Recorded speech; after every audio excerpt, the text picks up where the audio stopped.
Hi there, today going to learn about how to change the cursor in Wix Studio. So here I am in my Wix Studio website, and make sure you're clicking the page. Just click on anything and click on escape. And then we can now open the inspector tool. And then from here, we will scroll down to the very bottom of the inspector tool. And then we have this cursor option right here.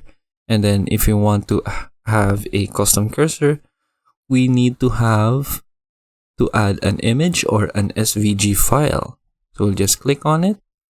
It will lead us to this Wix dashboard where we can choose cursor from here on the Wix gallery, or you can upload your own cursor by uploading media. So from here you can choose different types of cursor. So maybe we can choose like a scissor. Since this website is like a haircut website, maybe they have a scissor, and then they do have like a scissor cursor. So let's just choose one. Maybe we'll choose this one.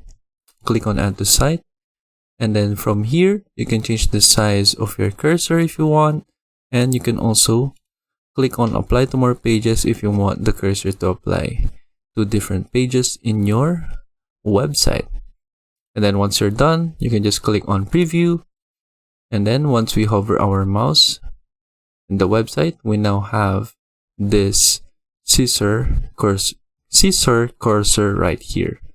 And then that is how we change the cursor in Wix Studio. And I hope you learned how to do it, and thank you for watching.